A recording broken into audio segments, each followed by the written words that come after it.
There we go. Helps if I get the camera unblocked, huh? Hello, everybody. How's it going today? I got that close enough to my. Can everybody hear me? Fuzzy, can you hear me? How's everybody doing today? This is sort of a more laid-back chat tonight. I am painting up this old metal servitor with the heavy bolter. Hey guys, how's it going? He was to go with a Tech Marine, but since Tech Marines, the old school ones, are no longer part of the Space Marine Codex, he is going to be going in with my Imperial, my Inquisitor, headed to work. Well, have a safe trip to work, my friend, and have a safe time at work. But he's going to go with my Inquisitorial retinue of the Imperial agents. I've got my old school. I'll show him in a bit. Not a ton to do on him, but I am giving all the metal once over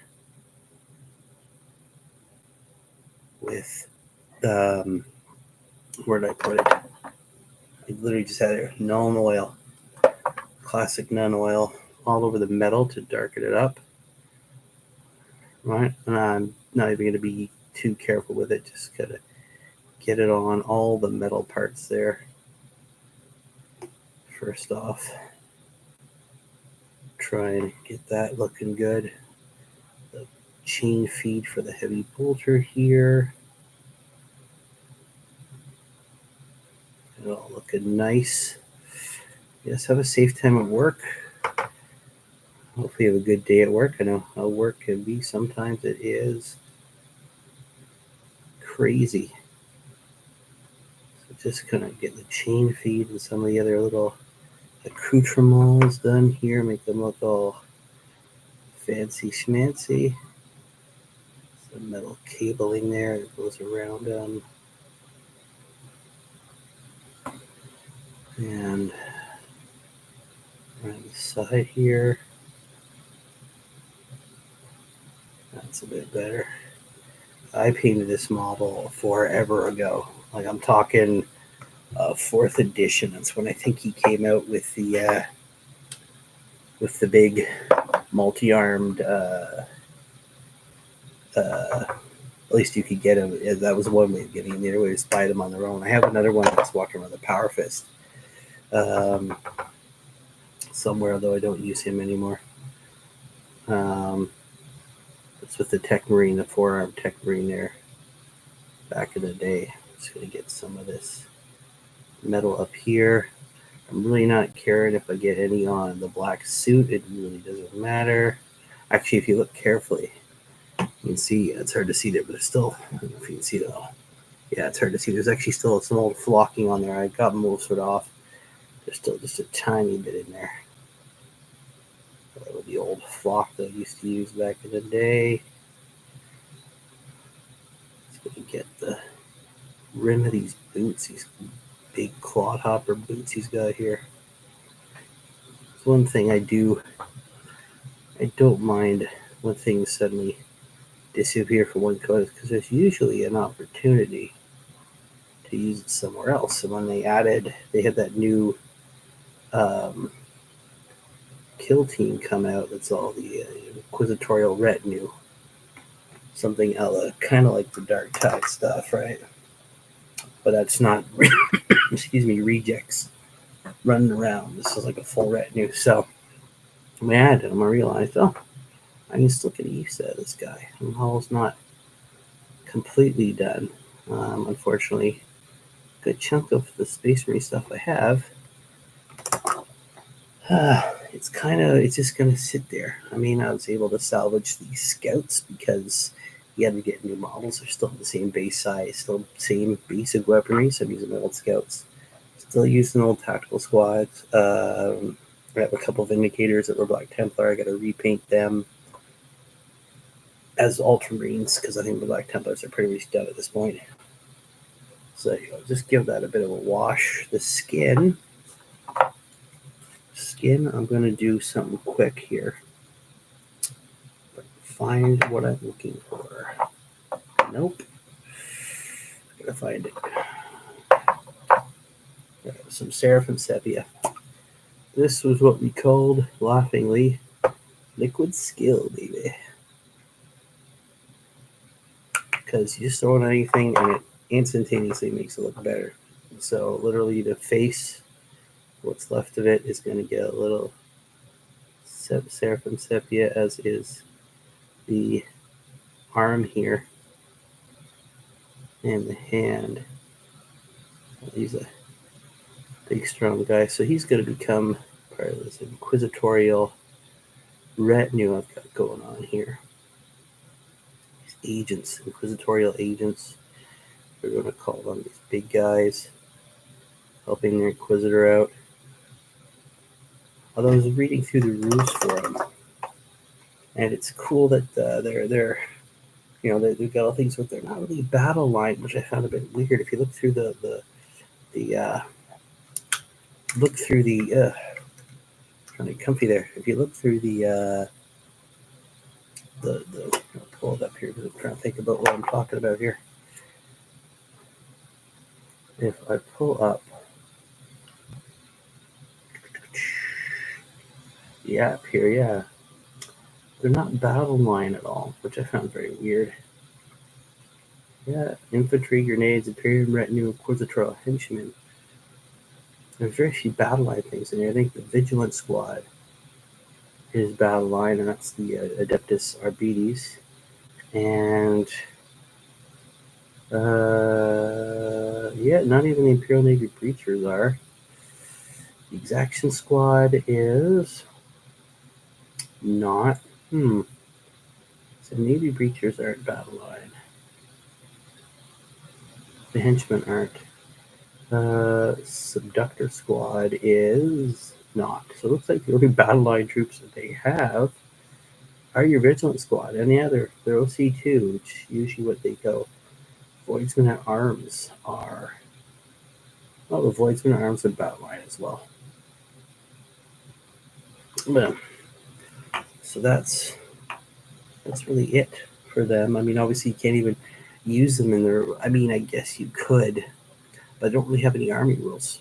They've got no enhancements, no stratagems. I'm just finding it here. Yeah, they have nothing, which is a bit weird. Yeah, the army rules is the assigned agents, and you have to only take so many units, depending on what level. If it's incursion, it's 1 retinue and 1 character. Strike force is 2 and 2, and onslaught 3 and 3. So you can't really get much out of them, which is kind of unfortunate. I remember several years ago talking about how they should fix the Inquisition. They could make it into its own army, and they're kind of almost there. I'm going to take the Seraphim Sepia and I'm going to put it on a few parts of this bolter as well. Some around the muzzle to kind of give it that slightly used, burnt look, like there's residue from all the fire, and even around where the bullets would come out. And I might put some certain areas in the backpack. Maybe give it that sort of weathered appearance. You know, these guys probably aren't maintained the best as they could be. And this is the 41st millennium. Actually, we're the 42nd millennium in the rules now, the fluff now. Here we go. Yeah, so this is, like I said, it's going to be a bit more of a mundane one. We kind of dove right into painting, which is good. Get some Cadian flesh tone to amp up the skin a bit. But yeah, this was a weird one because earlier I had to be completely honest, I had a really just not nice week. It was a long week, and it just wasn't a funny week at all. Come on, brush, come clean. And you know, I've been dealing with the mental health stuff like a lot of us are, and part of that was I was tempted to just sort of get used to the brush. I need more paint. to kind of just shut the whole thing down at one point. I was tempted to just turn off the channel completely. It's a mixture of frustration, right? Focus around it, use that side up way too much, not absorbing anything anymore. Just my own brain going, you know what, you're just not good enough. You're not worthy of attention from people. It's the same thing. I know a lot of people go through that. That was part of it. Also, doing this is my channel has been. It's kind of lonely sometimes, sitting there and don't have a ton of time to do this, and it is a bit lonely sometimes, just trying to have some fun, but not really able to do anything with anybody. Just sort of the way life is right now. I have obligations and the such that I have to deal with, and I have no problem with that. But and then, sorry, I'm just trying to get these a nice layer. After I put that on there, I just want to sort of give a little bit of a highlight, just a little bit. That's a bit better. But for sometimes doing this is a bit lonely, and there is a bit of. I'm gonna admit fully. There's a bit of jealousy too. I see people out having fun. You get multiple people on the same channel, hanging out, making contacts, and I'm sitting here by myself. Now, it is a bit lonely. I've tried to get games together in the last little while, and just things didn't work out. Work and obligations get in the way, and I mean that's life. It is the way it is, but it does get a bit. I mean, right now, talking to nobody. There's 0 people watching. Now, usually people hop on a little bit later, but right now I am literally talking to nobody. Yeah, and you always feel bad for those people. Sometimes you see shorts of really famous people finding somebody who's on Twitch getting 0 views, and they help them out. Kind of wish that would happen to you. Again, that's just sort of the little jealous side of you that goes, man, I wish people would tune in more, but it is what it is, right? Not to be a downer, but we're going to get back to paint this guy, because when I'm done, I'm going to let that drive a bit. And again, one of the things that changes how these retinues are. Beforehand, had access to lots of weapons. If you're having the retinue, right? Lots and lots of weapons, because you kind of build up your own acolyte squad the way you wanted. And everything, Jakaro weaponsmith was separate. A demon, let's see here, because they're all part of the same squad now. So if I go to Pastoral Henchman, yeah, even the demon host is not part of that squad. He's not on his own anymore. It's not his own thing. You're here. That's cool. Thank you. But yeah, so they've limited. So you have Acolyte firearm and Acolyte melee weapon, right? The gun servitor is equipped with heavy bolter and Acolyte melee weapon. You have your Mystics, your Jakaro weaponsmith, and your Demon Host are all sort of have their own thing. Now, the Demon Host has some other stuff. But even warrior options are super limited. You can give one an Eviscerator, one a Plasma Pistol, and you can change up your gun servitor to have a multi-melta or plasma cannon instead of the heavy bolter. Now, I know they're doing this because the box set they came out with has all that stuff. You have a guy Eviscerator, you have a Mystic. I think the gun servitor has a plasma gun. I know I've seen a lot of pictures of a plasma gun. I'm not sure. Let's give me a second and see what they got here. Actually, the picture has. Of course, it shut off on me. I was kind of like the new websites.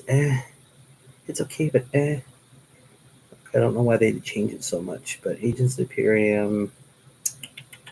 See here.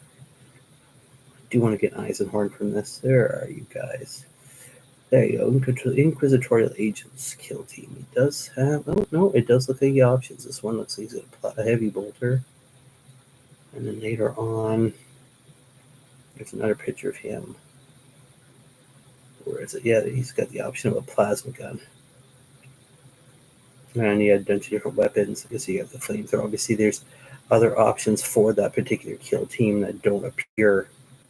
To some green stuff over to try and hide his Xenio-ness, because my Inquisitor Crastus here, he is literally 95% fantasy battle models, and then a couple things to give him a little bit of a. Now I do have this guy I brought in. That's an old Steel Legion dude from back in the day. He's holding up an orc head. He's got a chainsaw. Jeez. He'll be armed the same way. Now, these two guys are some of the old Kazarkin metal models from way back in the day. They're armed with the hotshot las cannons, or las guns, not las cannons, sorry. But yeah, he's. They'll just be armed with the same thing. I mean, they won't look like it, but they're just going to have the acolyte weapon, acolyte pistols and the acolyte firearm, I believe they call it. Yes. Let's see here. Yes, the acolyte firearm, which is literally just a pistol. That's cool. It is EP -1 and strength 4, which is not too bad. And the acolyte melee weapon is just 3 attacks, strength 3, AP 0 damage when hitting at a 4+. So they're not great, but they're kind of cool. So that'll be part of the unit. Inquisitor there, and then those 4 guys. The heavy bolter dude, which I'm currently working on, the gun servitor, and of course we got the old school Vindicare assassin here. That's the old ones. He's been slightly modified by having the pistol aimed forward, sort of the gangland style, instead of directly up in the air as the old model was. Yeah, you gotta love the Vindicare assassin. He's pretty beefy. Being a lone operative and having stealth and all that makes you really, really hard to hit. But we're gonna think what next. Pretty happy with how that turned out. Yeah, like that. Next. Hello. Gee, what's up, man? Next we're gonna do some highlighting on the black bodysuit he's got, for lack of a better term, and on the bolter, because it looks too plain right now. Don't like that. That looks good to me, some gray sear. Yeah.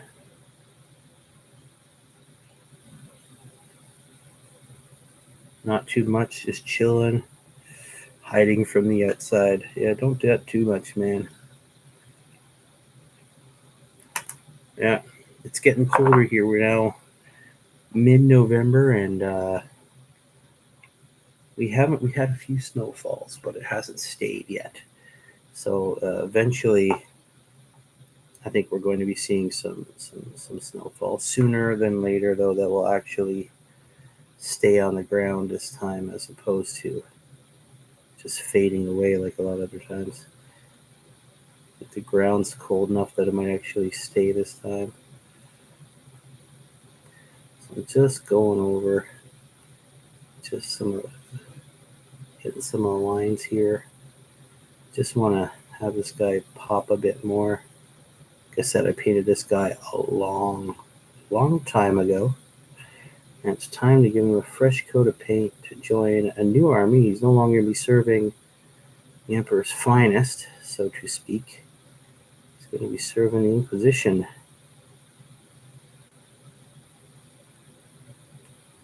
So just got to get some of the edges done up here. Make it look a little bit nicer than those many years ago. Maybe that's part of the problem. I'm just feeling older nowadays. I don't know. May have snow next week. Yeah, man, it's all I know, and I've heard a million different things. It's going to be a rough, deep, cold winter. Lots of snow. Other stuff says it's going to be a light, very snow-free winter. I don't know. Either way, I know I'm going to have to do some shoveling. So, but I digress. So just going to do a bit more of the highlights. Bolter's looking much better already. Not so plain anymore. It's too plain there. Just want to make sure it kind of pops a bit. That's better. That is better. And then even around the collar here, he's got some. Doesn't have a ton of detail popping up here on the actual armor. Guess how are you guys doing tonight? Looking rough? Here, more reason to stay in and paint. Exactly. Just stay in and do some painting. Unless those models doesn't have a ton. It's a bit too thick there, but that's okay. I'm just gonna do some quick highlights on some raised areas here. Not a ton. I could try and highlight his bum, but just give him a little shiny tushy there. That's right. When highlighting, always highlight the tushy. We spent, I remember back in our glory days, and here I go reminiscing about the old days again. Cool Vindicare, thank you. Got one. I need to paint it for Brother Atlas. Yeah, the Vindicares are pretty cool. They're with all their new rules. They're pretty hard to get rid of. You need to put some substantial thought into getting rid of them. They can sit far away. They have precision. Let me see this because I can't remember everything. I used to know all the rules. Vindicare. So yeah. Yeah, we got the excess rifle, devastating wounds, and cover, heavy and precision. It's a nice weapon. One attack, 2+ ballistic skill, 7 strength, AP -3, D3 +3 damage, precision, which is nice. Ignores cover, which is great. Devastating wounds, which is great. All right.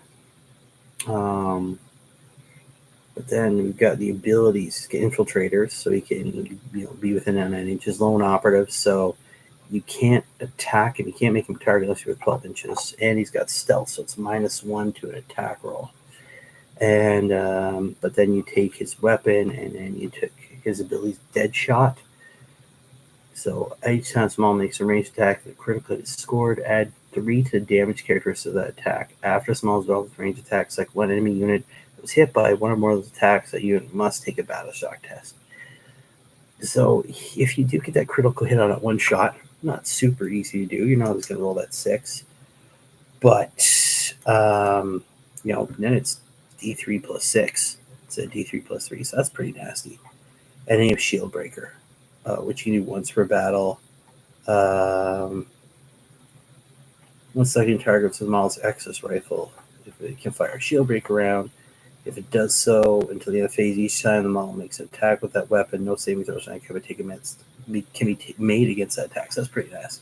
So take Shield Breaker along with Dead Shot, and then that excess rifle. That's pretty nasty. You can put a lot of hurt into a character if you want to, and that's what he's made for. You should not be shooting him at anything that isn't, take out a lieutenant or some those mid-range characters, a Pain Boy or something. And because of precision, you can target them, which is nice.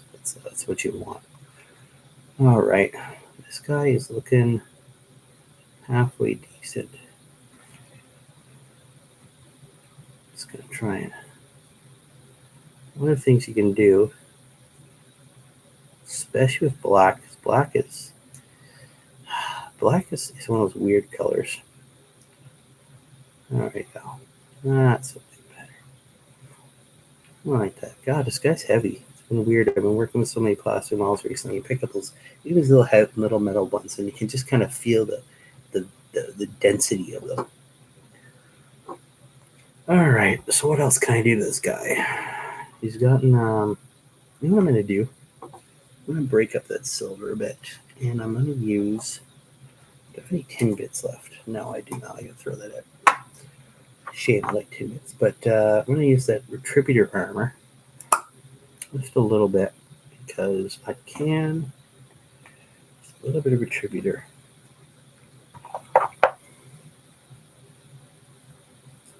And I'm going to just hit this skull. He's got a skull on the bolter. Of course, he got the skull, and he's got a skull on the backpack. Give him a little once over there.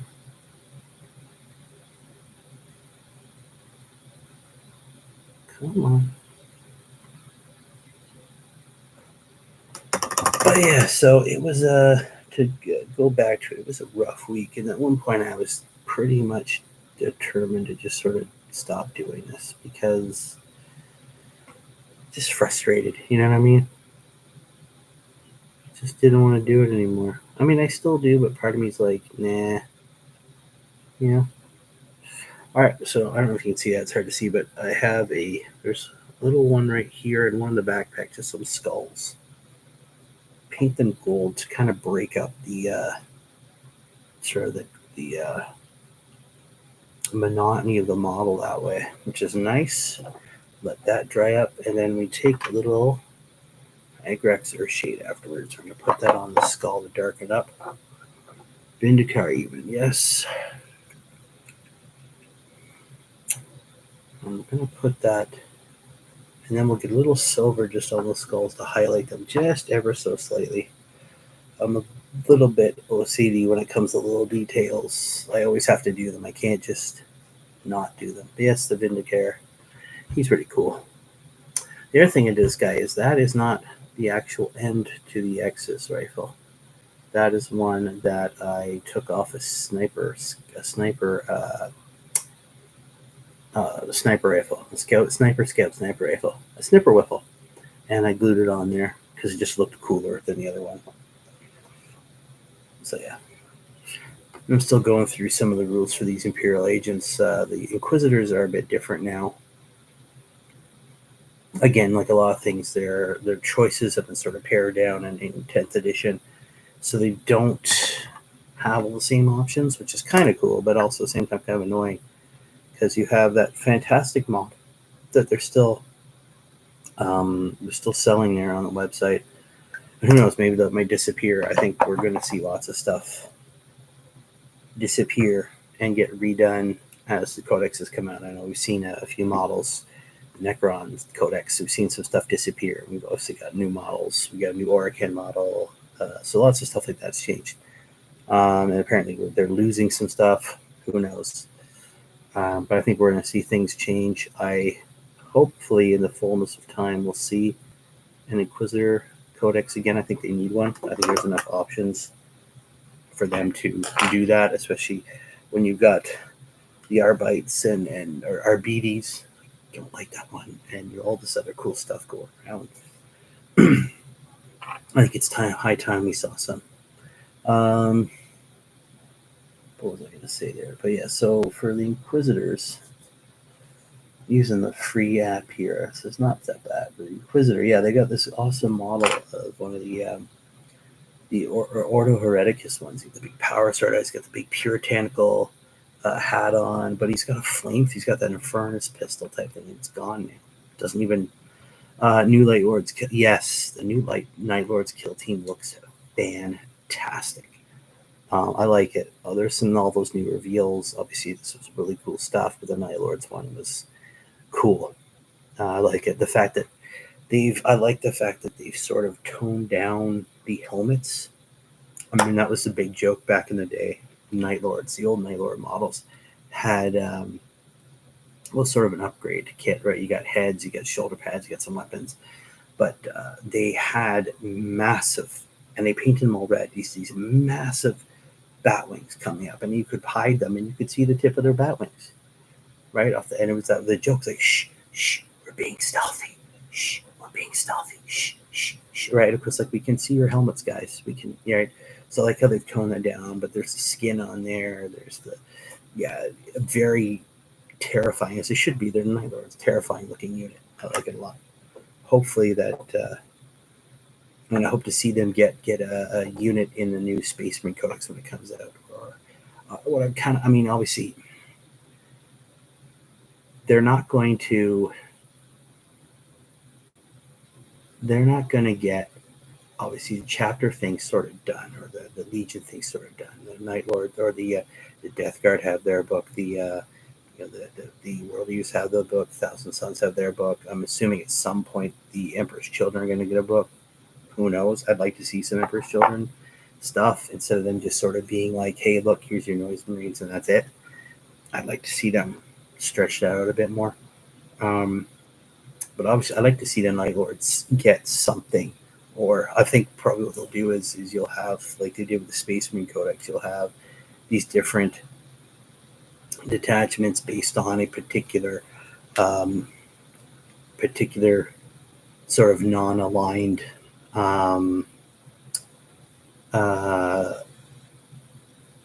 non-aligned legions, right? So you'll have something that will represent the Iron Warriors, something that represents the Night Lords, something that represent um, the world, the word bearers. That's what I said. I was gonna say world eaters, but that's not something that represents the Black Legion, and so on and so forth, right? So it'll be something like that.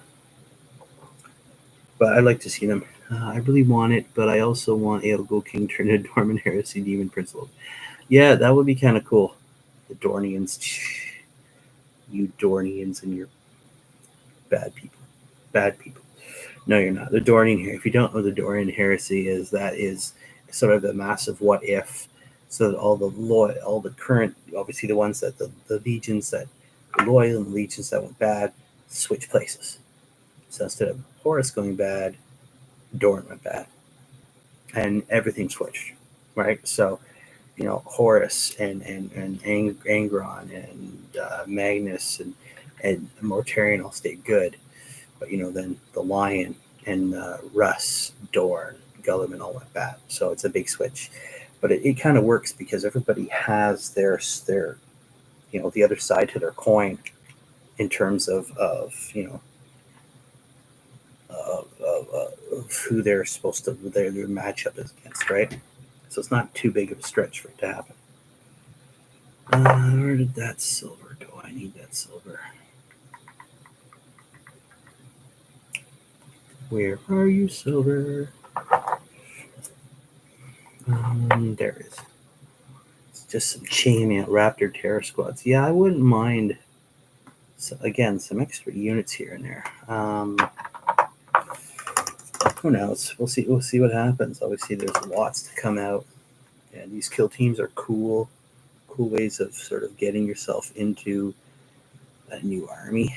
I got enough to paint as it is right now, though, so I don't need anything new. Nor does it look like the economy, the way it is going to let me get too much new stuff. Things are flipping expensive in Canada right now. Just ridiculously expensive. It's getting to the point where it's we're gonna have to start making options in my family of my kid. I've got killed kids in dance, and we have to pull them out. I hope not, but at the pace things are going.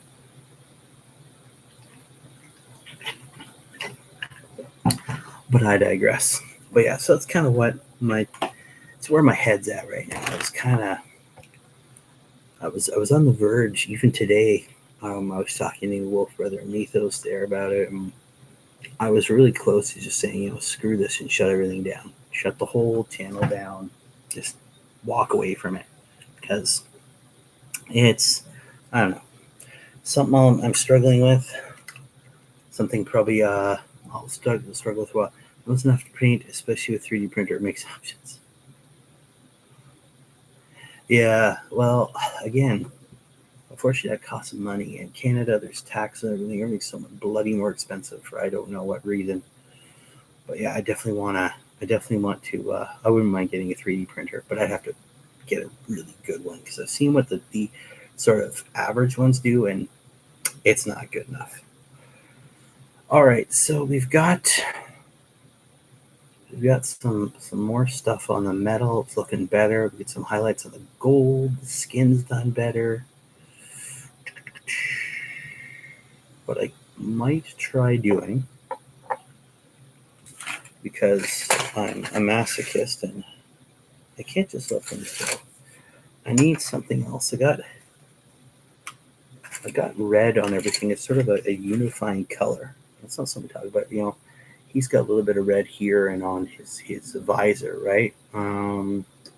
Obviously, my Inquisitor, he's got some red bands around his arms and the sword. Even these guys have a little bit of red. It's hard to see, I know. Sorry, I guess my lighting, I'm working on it. There's some red on the scopes of those guns. And even this guy here, he's got some red on the Thunderbolt and in the around the orc head there. Although I need to redo that orc head. It's not good enough. And even this bloke has a little bit of red just around his neck. It's hard to see, but there's he's got like a little pendant there, and there's some red there. So it's a nice unifying color. And I would be remiss if I didn't try and put some on the servitor here. So we're going to just take a little dip of red. There we go. Don't need a lot.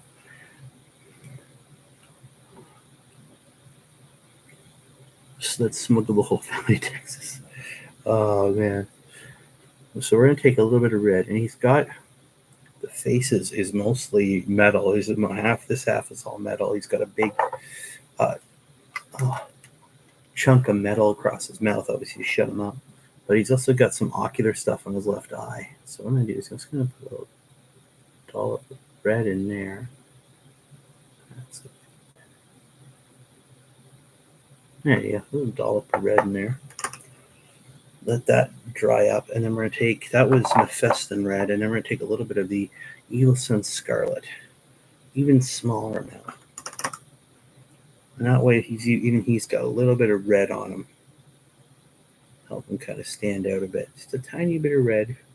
Sort of a unifying color for the whole small little force of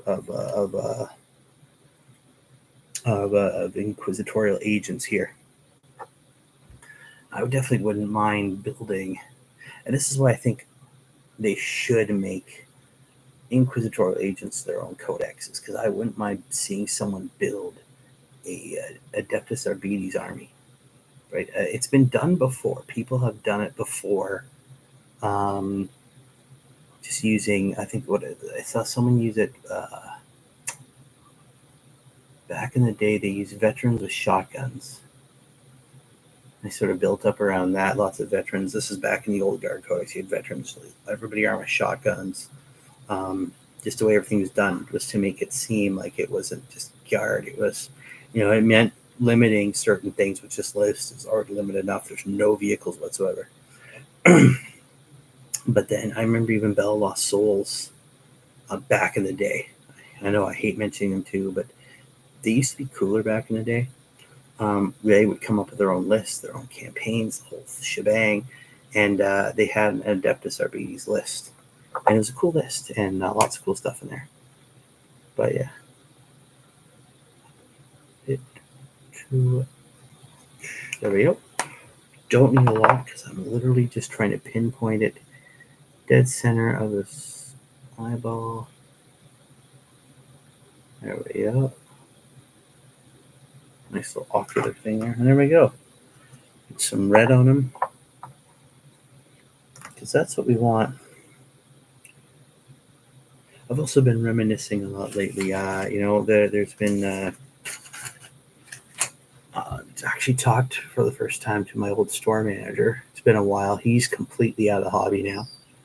He said, it's just things change. And that's cool. It was also kind of weird, because back in the day, he bled this hobby 100%. He was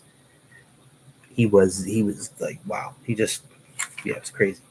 And now he's completely out of it, which happens. One of the things he said is it's gotten so bloody expensive, which yes, it has. But also, I keep seeing things. The store I worked at last has gone through an absolute massive upheaval. You'll remember when I talked about the manager I had, not very nice. eventually was fired. And then it sort of hopped around. They've had a couple managers. Not the last time, the time before that, the store was a mess. It wasn't well taken care of.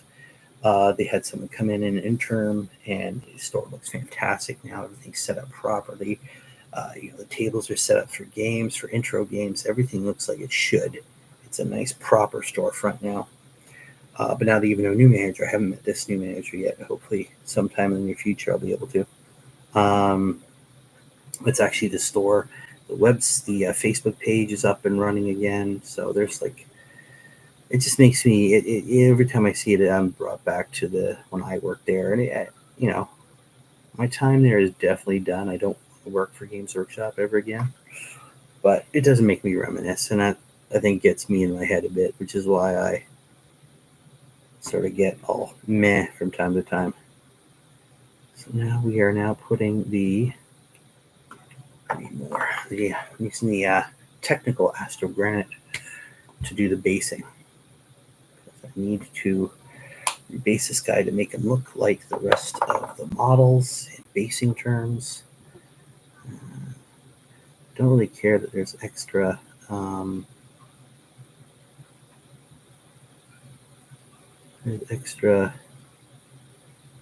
flock on there from before. That's just going to add the detail on the model. But I do have to get it covered up because I don't want any green showing through. It's the old green flock stuff. Right? I don't really care if I get the boots sturdy. He is a gun servitor. He's not really caring about the cleanliness of his boots. Doesn't really care about much of anything. Being a servitor. And I was actually watching some of the Wolf Brother Mythos and Freak and playing Dark Tide. I definitely want to play that game. Fortunately, it's not on I have a PlayStation 4. Still haven't got a PlayStation 5 yet. Maybe sometime in the new year. Perhaps, I don't know. But even if I do, it doesn't have Dark Tide, and I don't feel like buying an Xbox 360 for one game. But yeah. Hopefully at some point it'll come on the PlayStation 5 and hopefully get some Dark Tiding in, because it looks like a fun game. Looks like all these patches and work they put into it's made it much better. At the same time, though, the fact that it's taken this many patches to get it right seems to be a signifying problem, I think, although I shouldn't complain. That's one of the big pet peeves I have right now, too. It's kind of get on me, grinds my gears, so to speak. You know what really grinds my gears? That's one of the weird things that's been getting me down to recently. Just how much of the stuff that I love is getting trashed and ripped apart by other people. Right? It was so fun. We have to play together sometime. I would love to. If I can ever get myself a copy, like I have this laptop here, but it wouldn't be able to play it. It's not designed for that. Yeah, I'd definitely like to play it. I think I want to go for the veteran. I'll make myself a bolter and just blow stuff away with a bolter and a power sword. Although the ogres are cool too. There's nothing quite like being an ogre and just smashing stuff with a piece of metal or a shovel. That'd be kind of cool. Just beating the hell out of stuff with a shovel because you're a giant ogre.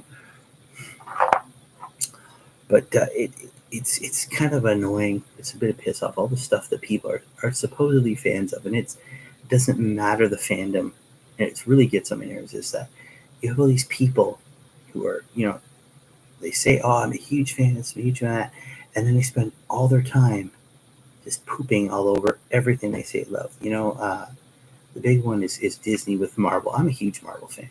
I've been a Marvel fan since the 80s.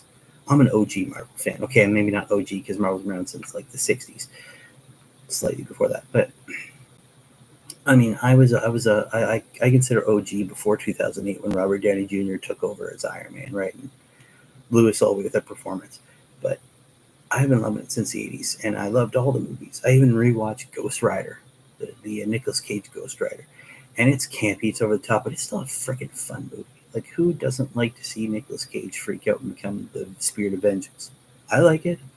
I liked all the X-Men movies. I've been critical of the movies, too, when something doesn't go exactly the way I like we all do. But, like, the fact that there's been at least 2 movies now with Jean Grey becoming the Phoenix, and neither one's really gotten it right. I mean, the third one, the third X-Men movie, they turned the Phoenix into a mental issue, which I just got me mad. But I digress. People just shitting all over, just taking big dumps over everything they're supposedly fans of. You look at people glad that Marvel movies are failing and Marvel shows are failing. Like, man, if you're happy those fail and you stop going to them, they're going to stop making them. And you're going to blame the actresses and actors. You're going to blame the studio. You're going to blame the directors. But at the end of the day, they're responding to the fan bases. And right now, in my humble opinion, when it comes to stuff, and I get a little soapbox because it really ticks me off, is the worst thing for any what's the word I'm looking for any sort of industry right now. I don't care what it is, whether it's comic books, it's movies, it's whatever, it's miniature wargaming. The worst thing for them right now is the fans, because the fans just can't make up their minds. They're fickle as hell. The Hubby's evenings, welcome to the party. The worst thing right now is fans. Fans are just the worst. A lot of them. And it's not even the majority. A lot of majority fans just go on. Like you get when just recently all these reveals, right?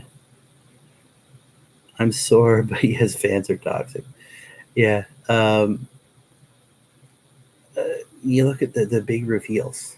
Oric and the Diviner, people like, oh, I don't like the head. It's a horrible head. Let's mock it.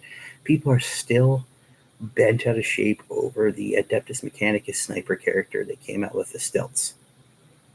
They're stilts, guys, but oh my god. I know some people are having fun with it, but there's a small, strong contingent of people that you are acting like Games Workshop came up and shot their dog. It's a stilts. It's don't like it. It's not right. It doesn't make sense. It's an abomination. Give us better. Do better games, guys. It's a model, right? And that's sort of the thing. It's everywhere, right? And you try and explain. Oh, it makes sense if you look at the Adeptus Mechanicus. This is something exactly what they would do. I'm surprised we didn't have this guy beforehand. But we'll see what happens. I'm looking forward to. See what happens with the Adeptus Mechanicus and the Necrons, and I mean, if I go back to what we're talking about there, the Night Lords kill team. Apparently, that's supposed to be Night Lords, and the rumor is Night Lords versus what is that Dark Eldar unit? It just escapes me at the moment. And why are you sore, my good friend? Busy day at work. What is that unit? Mandrakes, that's it. Apparently it's supposed to be Night Lords versus Mandrakes. We're going to see the new Mandrake models. Because those Dark Eldar are sorely lacking in some very specific key areas when it comes to models. Units are still in the book, but they have no models for it right now. Like, they're just not sold anymore, which is really weird. Although I think as the books come out, we're going to see units disappear, and we're going to get newer units. I think sooner than later, we're going to start seeing Primaris-sized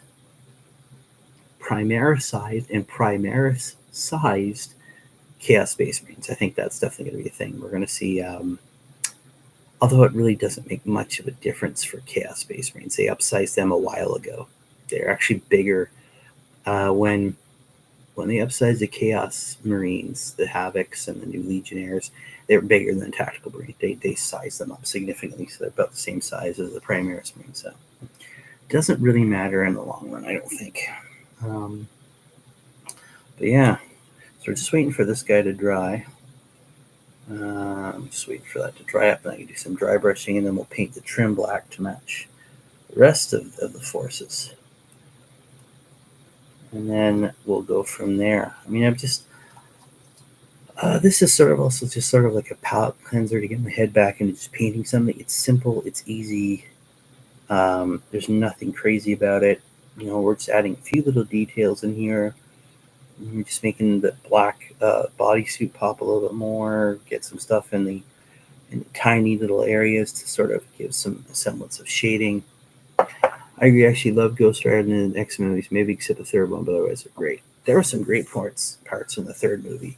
There's some great parts in lots of movies. I mean, I know, and that's one of the things I think ticks me off the most is if you actually just sit down and take it for what it is and not what you want it to be, you'll be so much happier, right? I was disappointed in the third X-Men movie.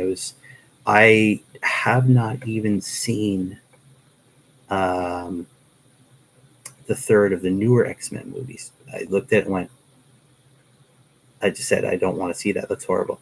I saw New Mutants. That was good. Again, I had to, Loki was amazing. I loved Loki. That was an amazing series. Both, all movies are fan fiction. That's true.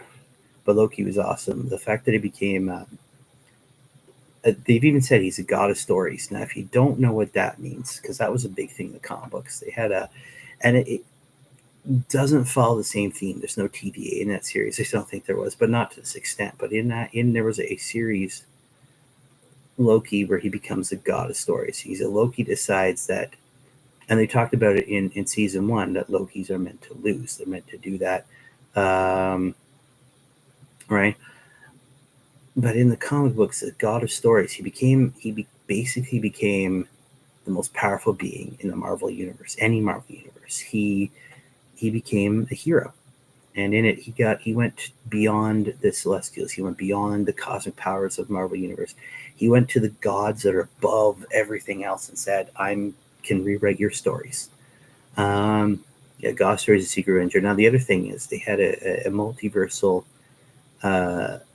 Avenger story there not too long ago, and you found it Avenger Prime. So this Avenger that is basically, he pulls together Avengers to save the multiverse, is a Loki, which makes perfect sense because if you go all the way back to the original Avengers comic book, the thing that brought the original Avengers, so Hulk, Iron Man, Ant-Man and Wasp, and Thor together, was Loki. It was fighting Loki. Now, it was nowhere near as cataclysmic as any of the stuff it's seen in the movies or it's happened in the comic since, but it was this band of heroes that came together, to fight something that on their own they may not be able to fight, and they became the Avengers.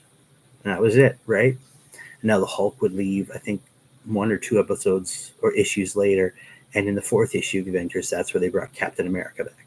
So, right, and that's the story there. Cap came back, and the Avengers, and but yeah, so that's kind of it was just the way they brought the whole story together is great. It was amazing. The fact that the last episode, the struggle he goes through, just centuries of learning and trying again and again and again and again, even to the point where he's fighting in the that mansion at the end of time, going like, "Are you gonna do anything? Like I'm trying to do."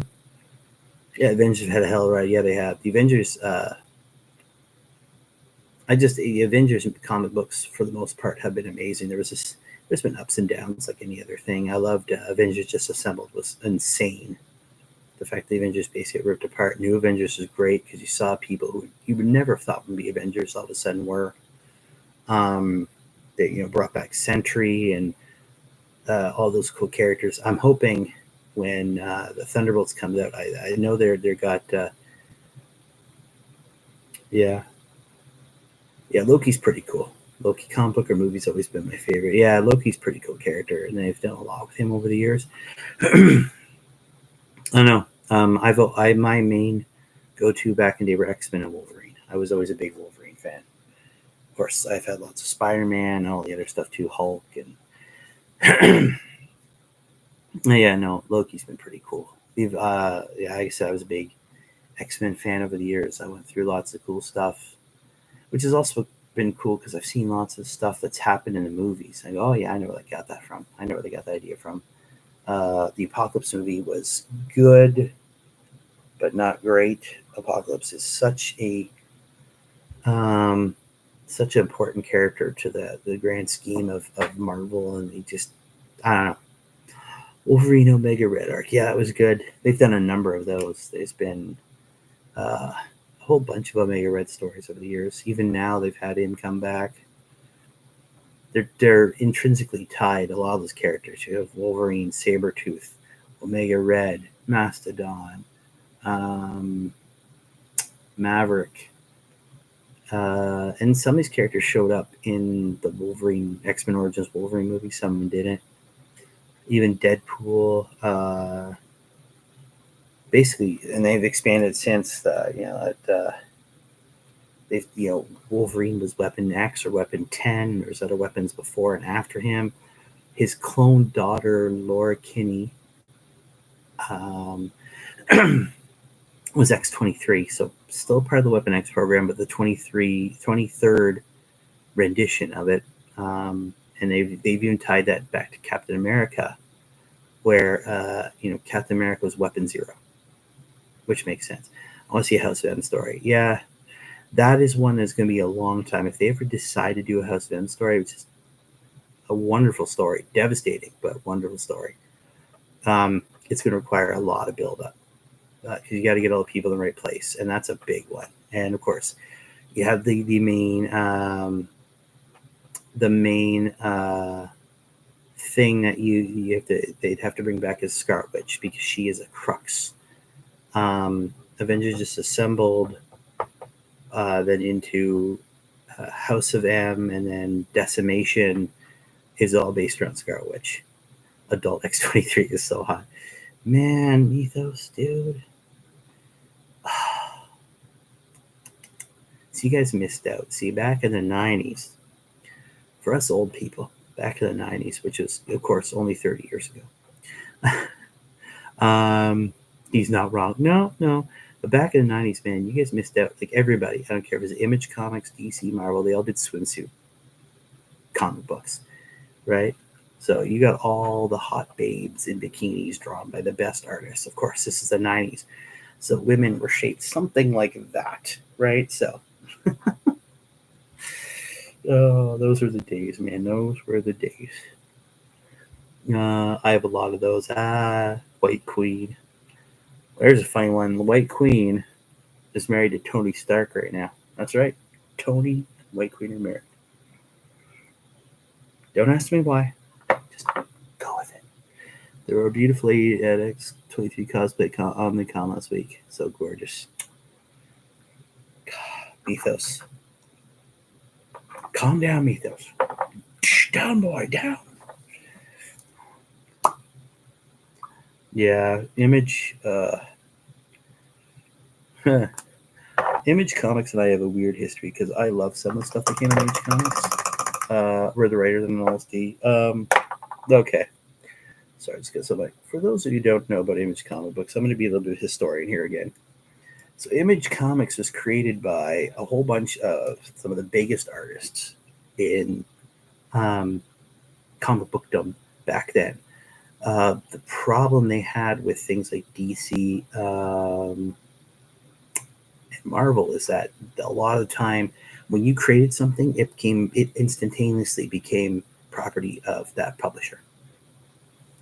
And of course, they put your name in, like, Batman created by Bob Kane and, Superman, so on.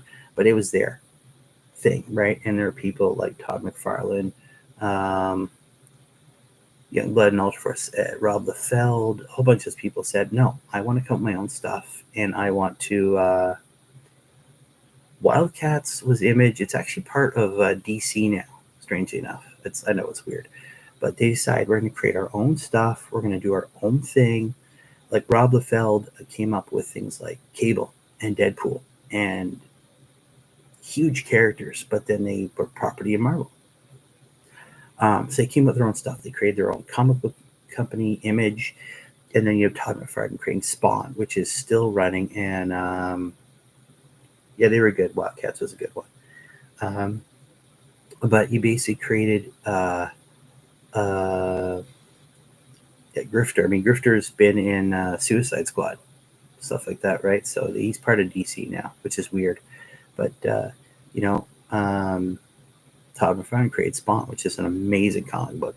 Rob Liefeld created, I believe it was Youngbloods and a few other ones, Ultraman, or not Ultraman, that was Prime, and all those other things.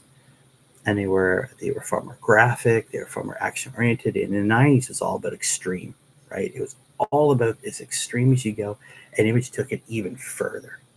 The problem I had with it is a lot of those teams were just rip-offs of stuff they'd already done.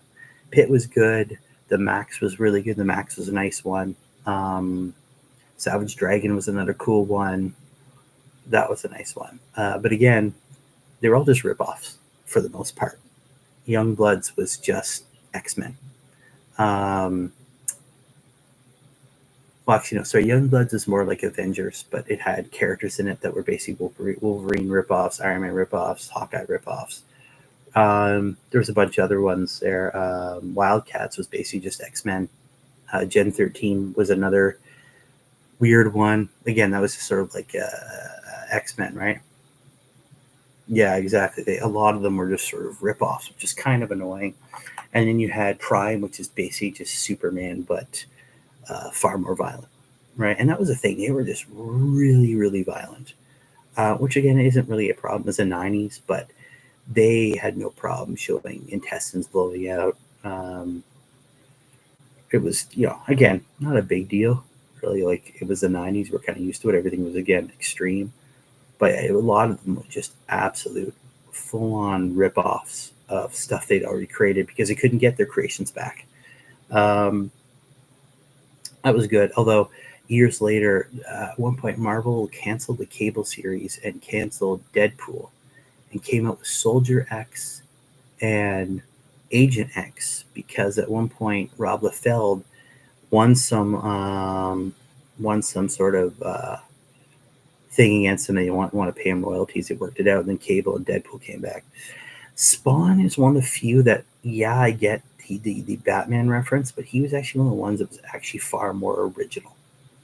Because this wasn't like, because what I liked about Spawn is it was really dark. Like if Batman was dark in the 90s, like Spawn was like infinitely like 1,000 times darker. But what was cool about Spawn is that he wasn't the normal. The other thing is people said he was a mix between Spider-Man and Batman, right? He has the look of Batman, but the facial thing is almost like Spider-Man. Yeah, the chains were awesome. But what they did is he's not a victim. I mean, he is in a way, but he chose what he did. It's not like Spider-Man where he got bit and now I got superpowers, or it's not like Batman where something traumatic happened to him and he has like severe control issues because of it, and he's got to go on this vendetta against evil. I have most of the Spawn comics. Yeah, they're really good. I love the Spawn comics and the spin-offs they had. But he was an assassin. He was a mercenary. He killed people for money, and then he made a deal with Malboja, with the devil or a devil, and became a Spawn, and then has to deal with the after effects of that and all the other craziness, and has to deal with all the Violator and all these. It was crazy. I think that one and the Max were the two that were stood out as the most original. The Max was, I think someone said they were on like, who was it? Someone said they were on something, acid or something. Yeah, LSD. Sam Keith, he was a great artist. He did a whole bunch of stuff with Marvel Comics Presents back in the 90s with Wolverine and Cyber and all that. And that whole series. But Pitt was literally just the Hulk. Sorry, man. I'm going to fight you on that one. Pitt was just the Hulk. And he wasn't a very good Hulk. He's just a big, strong Hulk guy. Again, the other thing that really bothered me, I think, a lot about the Image comic books, especially towards the mid-late 90s, was they stopped caring about story. It was all about he was the man without a nose. So was the Savage Dragon. Savage Dragon was just a Hulk ripoff. He's a lot like Professor Hulk, and Professor Hulk came first. Pitt was like, he's just a big Hulk. Yeah, maybe Hulk and Lobo put together, but He was just a big Hulk. And everybody had chains in the 90s. It was like that was a thing. Here's your character, and you've given him chains. Don't go anywhere without your early 90s chains. But the covers, for whatever reason, the covers, it didn't matter what the story was. It had to have a half-naked chick on the front. Again, kid in the 90s, not really bothered, but at the same time, I'm like, it doesn't tell me what's going on in the book. And I'm a comic book reader. I want to know what's going on. You have covers of Marvel comics and DC comics where the main character's on the front. You kind of know what's going to happen in the story by what's on the front cover. And that's kind of important because you want to know what's happening in the book, right? I got my allowance this week, or I worked my part-time job and I got some extra money. I want to go pick up the latest comic of Wolverine, and I see on the front cover, and if it's just like Wolverine in a Speedo, it tells me nothing of what's going on in the comic book, right? Those are of course they are. Mythos, I think we have to have an intervention for you, my friend. I think you need some help. I cannot wrong. But but a lot of the Image comics, it was like, here's the half-naked chick on the front. Witchblade was another one. Half-naked chick on the front. Tells me nothing what's going on. It could be the worst written story. It could have to do absolutely nothing for the character, the story, or anything. You don't know. That always bothered me. Chaos comics. Don't get dragged into his world, Mythos. Fight against it, Mythos. No, again, if you read whatever you want to read, guys. I'm not one of those people that's gonna try and push reading. Kind of goes back to what I was saying. People are ruining it for people by complaining and pooping on it. I'm definitely not trying to poop on Image comic books. I just didn't like certain aspects of it. But again, they're still around. Spawn's still around. Lots of cool stuff still around. So obviously, they found an audience. God, there's how many spin-offs of Spawn right now?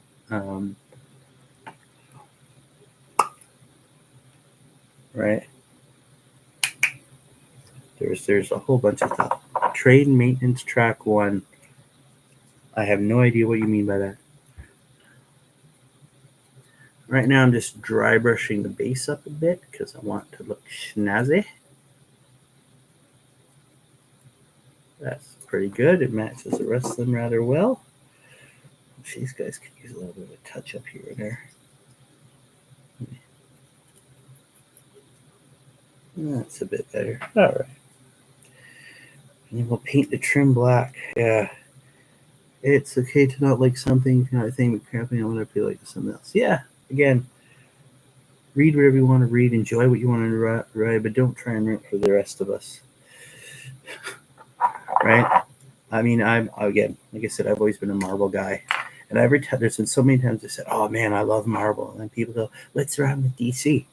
Nothing. Derail to show you and derail anything, man. We're talking about it. And it goes along with what I was saying, right? It goes along with what I was saying when it comes to, we all like what we like. Mythos apparently likes the 90s chicks on front of comic books. I'm not going to judge you. I mean, I'm totally judging you, but I'm going to judge you. I get it. All right, let's put some black on this rim here. Now, that's one of the other things. Like I said, getting back to my original thing, that's one of the things that doesn't really bother me. It's like, how can you say you're a fan of something and then try and ruin it for everybody else, or try and control it so it only comes out the way you want when there's so many multiple interpretations of everything, right? So, I don't know. In any form, even orc. Yeah.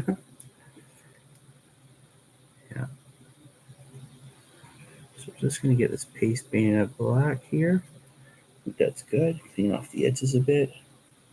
And there we go. We have a new member of the Inquisitorial Henchman here for Inquisitor Crastus. So that's a lot of fun. There we go. So there he is in all his glory, a little dude with his Have you? Oh, damn! I dropped it. It's okay. Didn't do any damage to him or the thing. There we go. So, like what metal models say, they can stand up to beating. But yeah, there we go. So we have a nice little happy little gun servitor there to go with him. Add some firepower to his unit. I found town models you like. I'm sure you would. Hey, I've seen that orc character he has. Right? Busted. But yeah, so that's kind of what my chat's been about so far today, guys. I don't know if it's the most entertaining chat I've had, but I felt like I had to get stuff off my chest. Right? Well, yeah, that's that. But that's the other thing I want to talk about is this fandoms, man. I can't stand them anymore. Right? You see these people put hours of work and blood, sweat, and tears into making a product, and people just poop all over it. And I just don't get it. Maybe it's because I'm getting older now and I can sort of see the bigger picture better than when I was a kid, and maybe it's because they were young and they don't realize, what they're saying or what they're doing. But I don't know. I have to go see the Marvels. I want to go see the Marvels because I think it's going to be a good movie. It sounds like a great movie. I don't know. People got all upset about She-Hulk, and I didn't find it actually that bad at all. It felt like a She-Hulk comic, which is kind of what it should do, right? Didn't have a problem with Marvel. Secret Wars was kind of weird. It was kind of all over the place, but it told its own story. Probably the weakest of all the shows so far, in my opinion, but still perfectly passable TV. Moon Knight was really good. I hope we get to see another season of that. I would definitely want to see what happens with Loki. I'm really hoping that at some point we get Thor and Loki together, because I think that'd be great. Especially after the last. I think you've been plenty entertained. Well, thank you very much. Yeah, I hope that Thor and Loki, they get that reconnection. I also think that I'm eagerly awaiting what comes after Avengers Secret Wars, because I think that's going to apparently it's supposed to be a soft reset. I hope it is. I hope it's a nice reset.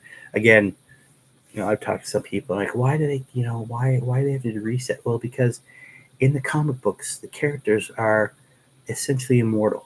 Like Peter Parker's been in his like late 20s, early 30s for like 40 years. Right? And then wait till Loki meets his niece. Oh, I hope they don't do that. Captain America, again, he looks like he's in his 30s as well. Again, he's been like that since the 60s. Tony Stark has been in his 30s again since the 60s, right? The eligible bachelor, right? So these characters don't age. They did, right? They're the dates of origin sort of get retconned as it goes on, right? So there's definitely that. Of course, in the real world, Chris Evans and Robert Downey Jr. and all these people, Jeremy Renner and Chris Hemsworth and Tom Hiddleston and all that.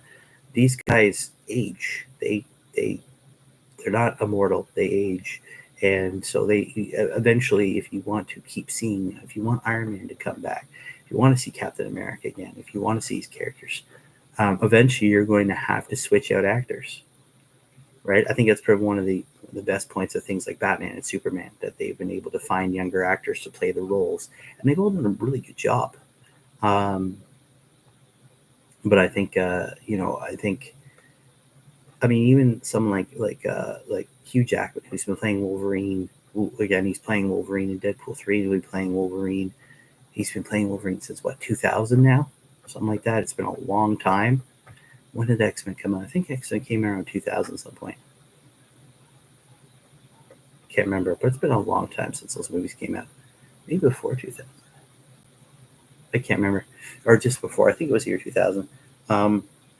At some point, he's just not going to be able to be Wolverine anymore. He's going to just look too old, right? I mean, they already kind of aged him up for the Logan movie, which is probably, I think, one of my most favorite movies of all time. Yeah, so it's one of those things where it's like they're gonna have to get a new Wolverine at some point. They're gonna have to get a new actor to play Logan, James Howlett Wolverine. At some point, even someone like Chris. Well,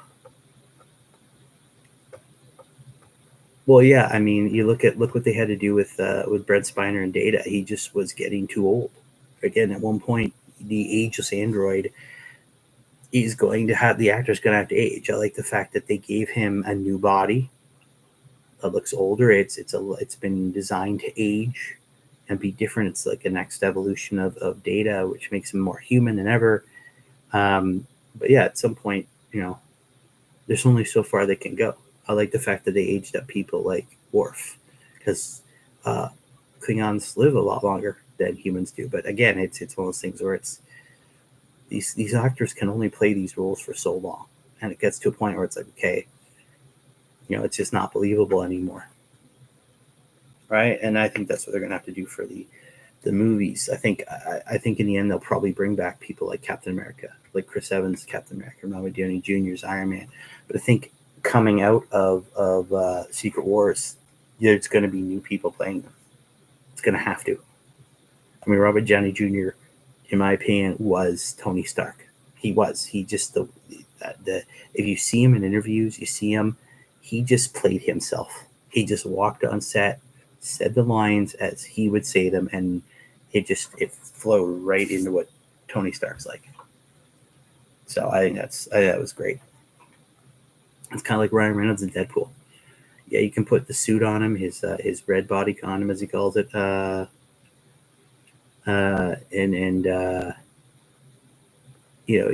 it's basically just Ryan Reynolds being doesn't want to be. Well, I don't think there's going to be an Iron Man 4. Yeah, I don't think we're ever going to get Iron Man 4. We're going to get, there's an Iron Heart movie coming out at some point, which is the Riri Williams, who was this, in the comic books anyway, she's this really smart girl, figured out how to, I don't think they're filming Iron Man 4 yet. I know they're filming Captain America 4, which is which I think is which is going to be, are they filming Iron Man 4 now? I don't know if they can film Iron Man 4. I think what they're filming is Ironheart and Armor Wars is definitely going. Armor Wars is a big one with Don Cheadle. Sort of, I think, trying to take back all of Stark tech if he can. And Ironheart is Riri Williams, who is able to figure out a way to reverse engineer Stark tech and build her own suit. She was in the latest Black Panther movie in her own little Iron Man suit, which is pretty cool. I kind of hope that we do get to see her again a bit more. And I have a feeling Robert Downey Jr. and Chris Evans and all the people who have played heroes will be back for the Secret Avengers. I think it's going to be a whole, it's going to be everything. There's going to be everything. It's going to be, I think, if you look at the Kang Dynasty thing, I think it's going to be Kang or whoever will win, much like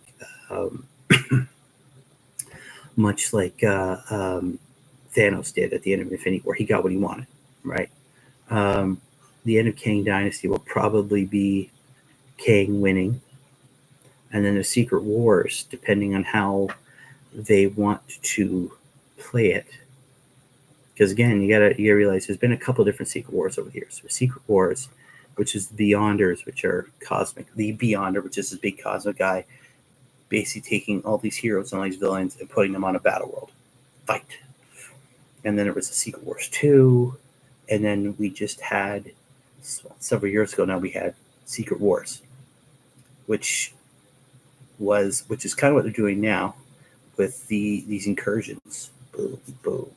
Universes smashing into each other.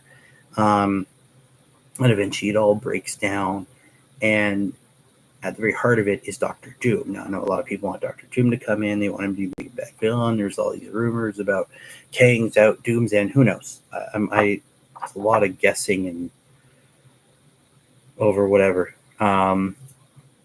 But Dr. Doom became God Doom, right? And there's a whole bunch of Battle World, as it's called, right? Secret Wars was Battle World, and he basically took this. He took everything and jammed it in one planet, and he carved it out. So there's all these different universes everywhere, and that's when Old Man Logan came back, and he's gallivanting across this planet, and just craziness all over the place. Then eventually the heroes do manage to stop him and bring everything back. And so, in the end, I think it'll be something like that. And but the universe that we come back to isn't quite the same as the universe going in, right? DC's done stuff like this when they had their Crisis on Infinite Earths. They had a whole universe and a whole multiverse was destroyed, and the world of DC that went in was not the same world that came out. Now, this is back in the 80s. So the Superman and Batman and Wonder Woman and the Justice League and all the stuff in the world that going into it, that world was destroyed. And then the world that came out, it was still Batman and Superman and Wonder Woman and Justice League and the Flash and all, but it was yeah, it was completely different. Yeah, New 52, exactly. Yeah, the again the same thing. Destroy everything, sort of rewrite history. Without the New 52 brought back the multiverse, so the multiverse came back in that. So yeah, it's crazy. Yeah, lots of crazy stuff in there. But yeah, so that I think that's what they're going to do, something like that with. I think the whatever comes out of Secret Wars, it's not going to be the same mainline Marvel Cinematic Universe we see now. I mean, I would love at uh, the end of Secret Wars with whoever's going to play. I'd love to see the original 6 Avengers back. Whoever's going to play them, it could be brand new versions of the brand new actors playing those original heroes. And I would love to just be on some sort of Avengers Tower or whatever and looking out and just seeing a world back, sun shining, but you can see the heroes out there. Stuff's going on. An X-Jet flies by, or Spider-Man swings by, or the Fantastic Car. You can see the Baxter Building in the distance.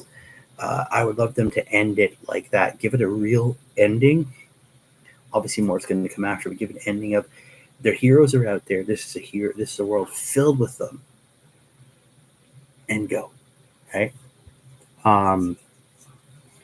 Yeah, that's what I'd love to see. Just this, that would be cool. I think to me that would be the perfect ending. The heroes win, and I think it would. People saying if Robert Downey Jr. come back, it would ruin the sacrifice he made. And yes, but these are comic movies. Heroes make sacrifices all the time, and they still come back.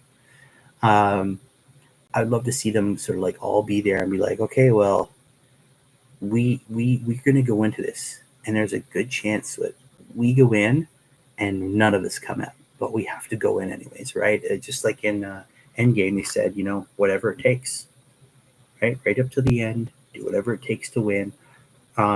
I love to see them all together, the original 6 back together. Sort of Thor, especially Thor, Tony, and Steve there, going, okay, guys, we're gonna go in, we're gonna fight this battle, we're gonna give it everything we got. Reality's crumbling. Our reality may crumble. At the end of the day, and they could throw stuff in there like whatever comes out might not be what you would expect. And they should go in, save the day, and just sort of have that. Okay, this is it. Everything could be fading away. They could win, and the reality, this battle world, the secret war, whatever they're in, could be fading away. And they go, okay, well, maybe see you on the other side, and then everything come back, and then it'd be cool to see new Avengers looking window the old. Yeah, exactly. It'd be cool to see that reflection of maybe passing torch to new actors, and then just this is the world, and here are the Avengers. It could be characters playing, obviously new actors playing old characters, but it'd be great to see Captain America and Thor and Iron Man and Black Widow and the Hulk and all these characters back, and then seeing this brand new world. They saved it. They did it. And even mentioned that these new heroes going, this is a new world. And, I have all these memories. They're mine, but they're not mine. And then go, right? I don't know, but that's just me. Obviously, these actors can't play the same characters forever, and sometimes they don't want to. Right? I know, but then they go to movies like Deadpool, where there's where they're apparently the list of cameos keeps growing by the day. Obviously you have Deadpool and Wolverine, you have Hugh Jackman and all that, and but apparently there's going to be there's going to be characters from the X-Men movies popping in. There's going to be apparently Miss Minutes and Mobius from Loki are going to pop in. The TVA is going to be there. I think the sort of kind of randomest one, but makes me laugh every time I hear it, is that apparently, again, we'll see what happens when the movie comes out and if things get quashed, but apparently Taylor Swift would make a cameo as Dazzler. If you don't know who Dazzler is a mutant. She's been an X-Men, and her power is sound based, so she can project energy and light, dazzling stuff. But she can also use it as a weapon, and there's a concussive force of light. But it's all based on sound, on music, right? So she sings and she powers herself up. Taylor Swift as a Dazzler would be so hot. Mythos, man, Jesus Christ. Mythos, like, dude, do you got it? Do you, like, man, seriously? No, that would be cool. But again, that's the rumor mill. Apparently, again, I don't know what's gonna happen. Intervention. And now again, there's rumor that there's going to be Captain America 4 will be also a lead-in to World War Hulk, and I would love to see Worldbreaker Hulk. I kind of get where they went with the Hulk in Endgame, where he's like, I spent 18 months in a gamma chamber and worked things out with the Hulk, and now I'm this awesome version of both of us, but I'm not as big or as savage as the other Hulk. And I would love to see Worldbreaker Hulk, because that's like, and they kind of started messing with it a bit in She-Hulk, where she got the blood from him, but she's in total control. And he's like, oh man, the way you your body, I'm even used your blood to heal my arm. And he's like, you're all alone in there. Is this jealousy I'm feeling? Like I'm the Hulk and you're doing it better than me, and that's not right. I want Mr. Fix. I would love at some point to see Mr. Fix It. Because that'd be really, really cool. Yeah, Mr. Fix It would be cool. Now, if you don't know who Mr. Fix It is, the comic books have the Hulk. Bruce Banner has what used to be called multiple personality syndrome. It's the names change because that doesn't really work, but he's got a whole ton of different Hulks in him. So there's the Savage Hulk, which is like a kid, right? He's just he's savage, but he's also like a kid. There's the Devil Hulk, which is the evil side of the Hulk. There's Titan Hulk, which is like the absolute evilest, most worst version of the Hulk, but he's just kind of new. There's also there's the Worldbreaker Hulk, which we saw in like the Green Scar, they call him, which we saw in Thor Ragnarok, with him in all the armor. But imagine being like him, like up 10 million times angrier. It's not good for anybody. And then there's Professor Hulk, which is kind of what they're doing with MCU right now, where it's the Hulk's body but with Bruce's mind. And he figured it out by basically going to therapy, and I think maybe he did like his own intensive therapy between him and the Hulk. I think it kind of was a throwback to the comic books, where another gamma irradiated person called Doc Samson, and so he's basically a therapist for Marvel superheroes in the comic books. He was able to cobble together Bruce and the Hulk, and he was hypnotherapy, was able to forge a new personality, which is Professor Hulk. Of course, eventually that fades to the Hulk busts out like he does all the time. What's cool is Doc Samson. He's really strong. Not strong Hulk, nowhere near strong Hulk, but his power is based on the length of his hair, like Samson in the comic books, in the biblical stuff, right? Once you cut Samson's hair, he loses power. Well, his same thing with Doc Samson, right? He's this big guy, super strong. But yeah, and then of course, in the recent comic books, in the Immortal Hulk comic, which is probably one of the best Hulk stories I've ever read because it is messed up. There's a whole horror element to it, and there's another Hulk in there, and it's. But in that one, the Hulk, you find out that in the Marvel comic universe, there's the one above all, which is like basically their version of the ultimate god. And then there's the one below all, which is like their ultimate comic version of the devil. You don't ever really see them. They've shown up a few times here and there, but they're formless. There's light or darkness behind them. What's funny is the one above all has been shown to be a elderly gentleman that may or may not look a little bit like Stan Lee, the joke. But you find out that the Hulk is the opposite of the one above all. He will be the destroyer of everything. And even they get to the point in the series you see super far in the future, which they do all the time now in the comic books. So the future is messed up no matter where you go. But literally at the end of the universe is the Hulk and Mr. Immortal, which is another story. Mr. Immortal is actually She-Hulk. He's a mutant. He is literally immortal. You cannot kill him. He does not age. Right? He will be there at the end of the universe, and he is there. It's literally him and the Hulk is literally annihilating everything. He's huge. It's crazy. But yeah. But Mr. Fix-It, I should get back to that. Sorry. I like talking about comic books. But Mr. Fix-It is also one of those personalities. And he's gray, smaller than the Hulk, probably about as strong as the Hulk, but he's smaller, but he's got a whole other Joe Fix-It. That's what he is. Joe Fix-It. He's just completely different. He actually worked in Vegas for a while as an enforcer for the casinos. But he met up with Wolverine and Spider-Man over the years. But yeah, he's gray, and I'm trying to remember here. Depending where you are in the storyline, he would be Bruce Banner during the day. When the sun came up, the Hulk disappeared, and Bruce came out. And at night, Bruce would go away, and the Hulk would come out. And that was reminiscent of when the Hulk originally first appeared. The Hulk was not based on Bruce getting angry. That came later. In the original version of the Hulk, and then actually in the very first Hulk comic book, he was gray. But there was, I can't remember, they ran out of green ink or it was a problem, or gray ink, or it was a problem. Something. He eventually became green because I think it was easy or something. But the first one, he's gray. And for the very long time, he would turn into the Hulk at night. It was sort of like a Dr. Jekyll, Mr. Hyde sort of thing, which of course is the Hulk. But at night, Hulk, day, Bruce. And so there was that whole dynamic, right?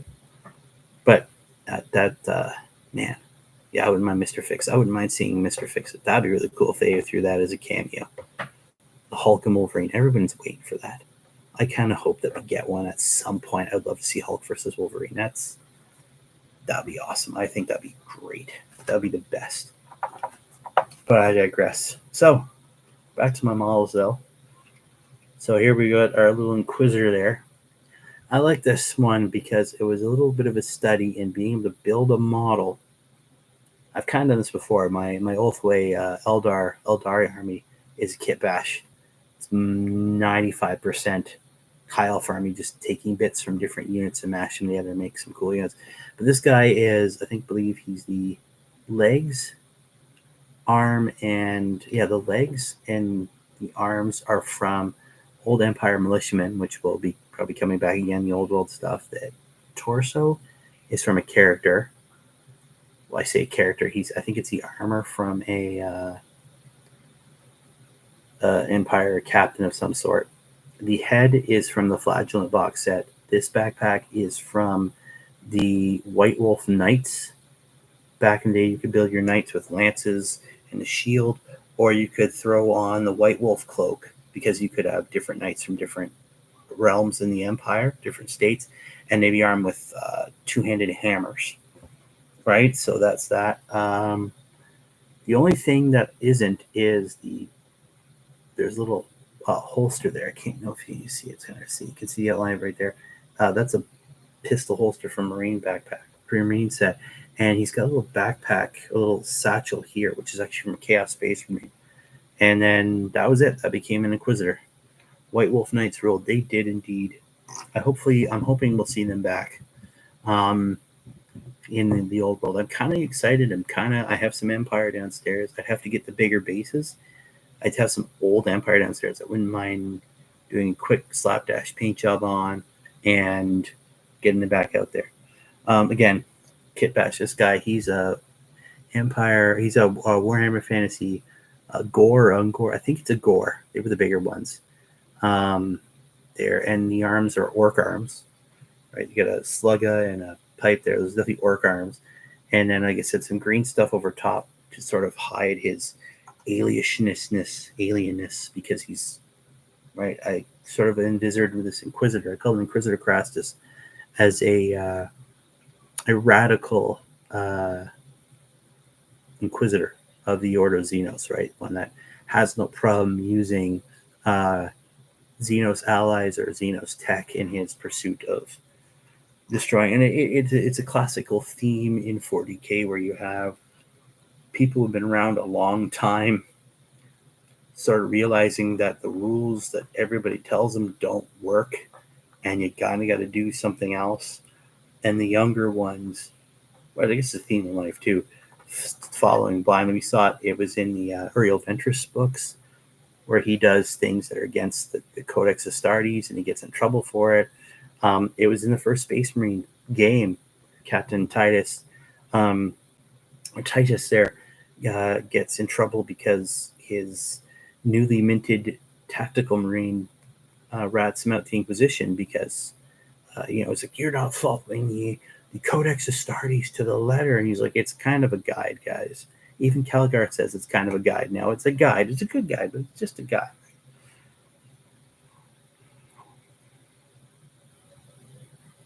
Inquisitor Calistarius was my go-to, but it was too see who caught the name. Yeah, I call him Crastus because it just sounds kind of old. And again, that's someone with the head with the beard. He's not well kept anymore. I had a whole backstory. I should probably dig it up again and maybe do a video on it. I started on, but he's this Inquisitor who has he's gone way radical, right? Yeah, at some point maybe he's younger, he would have been a Puritan or somewhere in the middle, but he's gone way radical, and he's all about just doing as much damage to the Xenos as possible to save the Imperium man, but he does it in his own way. That's why I like the whole disheveled head. His hair is unkempt, got a big beard, he's wild, he's used to being chased and hunted. So yeah, he's definitely a cool guy. Yeah, right, yes, that's true. I forget that sometimes librarians change their names. Calistarius was the name of Mephiston. That's right. Although I love the stories about Mephiston now too. God, we can go on like a million different tangents right now. But yeah, the Dark Angel, and not Dark Angels, but the Black Angel and the Red Angel. And the Light Angel. A whole bunch of crazy stuff going on there. But yeah, so this has actually come along. Got some agents here. Got my henchman now.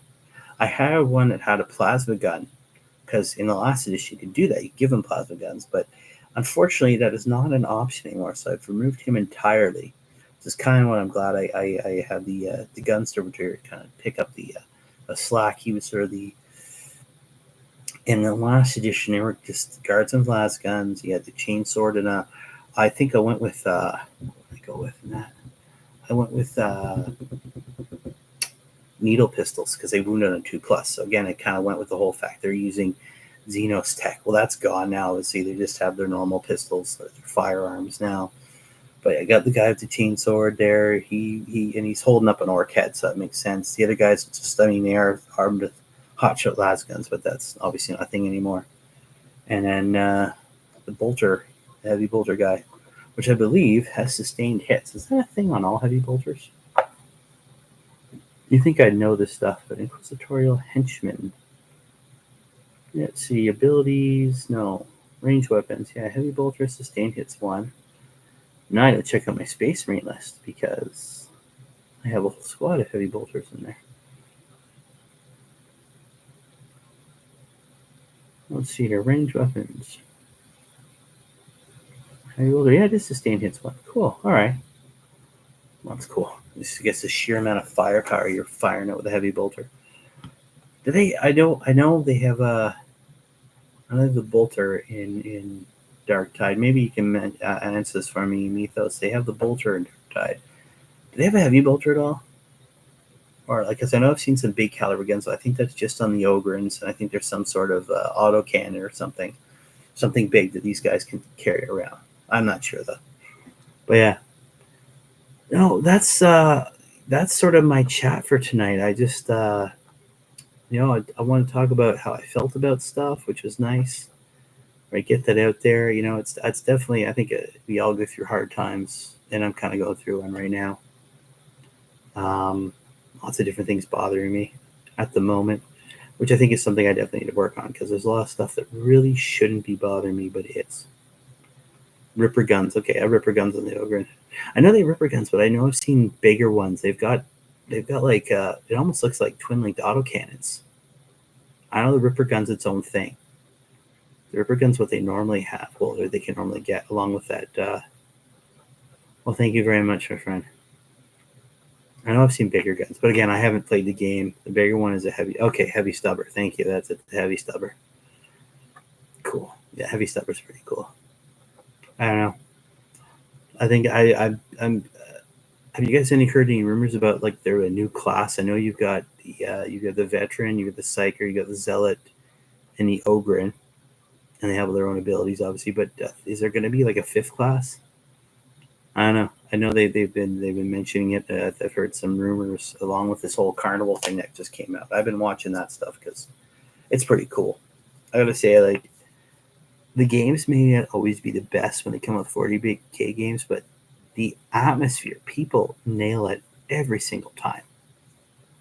Even going back to things like I just started no idea, but I mean, if you go back to things like Space Marine, it's perfect. The atmosphere, that was great.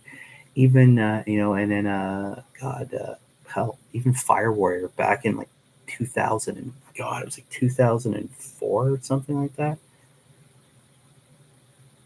Yeah, it was like 2003, 2004. The Fire Warrior came out, and the game itself was not the best. There was lots of bugs, but the atmosphere was spot on. When you were on that Imperial vessel, it felt cold and dark, and you're on the Tau vessel. It was light, it was bright. There was a hope to it. On the planets, everything was just the atmosphere. When chaos starts invading, perfect. It looks like they've done the same with Space Marine 2. What was it? I played Necromunda Hired Gun. It was a great game. It's definitely never going to win Game of the Year. It was a great game though. Lots of fun, just shooting the hell out of gangers, but the atmosphere is spot on. Like when you're walking through the, like, sort of the main area where you get all your missions, it's right out of the Necromunda books. Everything's just dark and dirty, and there's gangers everywhere. And then as you go through, it just gets crazy. Like, and some of the places, just the vastness and the size of them is huge. Love Space Hulk. Yeah, Space Hulk's a good one. Yeah, I saw. I haven't played that one, but I saw lots of the videos, and it looks fantastic. Again, the atmosphere is spot on. Even Inquisitor Martyr, which is one of those like top down, so you direct with one and fire with the other. Again, very simple. I'm not going to win Game of the Year by anything, but you get to be Inquisitor. You get to blow up lots of heretics and demons and Xenos and all that cool stuff. So, but the atmosphere is spot on. It's just whoever's writing these things, they know what they're talking about. Love that stuff. But I'm hoping at some point I'll get a little upgrade on the console there, and hopefully at that point, Dark Tide will be available, because I definitely want to hop in and play on that, start shooting up cultists and all the bad stuff, and the evil that's taken over Tertium there. Oh yeah, that's cool. I wouldn't mind playing that. Although apparently one of the things that they've been mentioning, again, they've been people throwing around rumors and speculation that the next big thing you're going to face would be gene stealer cults, because they've mentioned it ton of times in the I've seen lots of videos on that, people mentioning they've been mentioned, and Xenos issues have been mentioned and all that. But I have a feeling, because they went so heavily with chaos and all that, now they got the carnival thing where you're after like the leader, or at least his underlings of this whole rebel guard forces turned to Nurgle. I have a feeling we're probably not going to see any Xeno stuff for a while. I think you're gonna end up going through these guys. This I think it's a Morbian or something like that. I can't remember. You're going to deal with them at the end. It's going to be like a Chaos Space Marine. It's going to be something or something really just beyond normal guardsmen. I think fight again. It's every as the game goes, you kind of have to escalate things. From what I've seen in the game, you fight Plague Ogrins and which is pretty big, and there's a Beast of Nurgle, which is pretty, like, that's getting pretty big, and you can take that down. But the Chaos Space Marine would be something else, right? Like if you a full on Nurgle Chaos Space Marine, that would be something crazy. That would be a tough battle. I'd like that to be a really tough battle for multiplayer, even single player, whatever. Just you think, okay, hey, we've beaten this evil army. The heretics are defeated, yay! And outside steps this massive, hulking, pustulant, leaking, oozing, Death Guard. Or even if it isn't Death Guard, it's just a Nurgle Space Marine stepping out, and you're like, ah, crap. And you're just like, oh, I hope I have enough bullets for that. And just go at it, right? Because that'd be great. I don't know if that'll actually happen, but I think that would be really. I think that'd be the next step. And then, I mean, the game has potential to go on for a very long time, depending on, you're only in one hive. There's other hives out there. They're dealing with other problems. So, I mean, I think it'd be really cool if you go through this particular hive, defeat the big bad guy there. Next hive could be the Xenos hive, right? I don't know. That's just me thinking about it out loud. Again, I haven't played the game, so I am severely guessing at this point. But I think I'm going to end it there, guys. Thank you very much for everybody listening to my blathering on and kind of get my own head there and get things out. Thanks, man. I think it'd be great. I think because again, to keep the game fresh and all that, you kind of want to escalate not too quickly. We don't want Gene Stealer cults. That'd be later on. And even then, that feels kind of like I wouldn't mind seeing Drukhari or something like that, But I'm going to leave it there, guys. Thank you very much. I'm glad we all got to. I hope you guys enjoyed it. Got some painting done, some relaxing. I got my gun servitor, the heavy bolter done, which is nice. And add him to my inquisitorial henchman. But I will bid you adieu. Thank you very much, guys. Keep rolling those dice as always. And I will see you in the next video. Hopefully, I might actually do one just about these guys, just show them off. And I definitely could get back to my Ultramarines. That's something that's been delayed a bit because of all the things I mentioned before. I definitely got to get back to them. I have some Reavers and a Reaver Lieutenant I want to get painted up, and I have some vehicles to paint from Black Templar to Ultramarine. They shouldn't be too tough. But as always, guys, thank you very much, and I will see you guys later. Bye.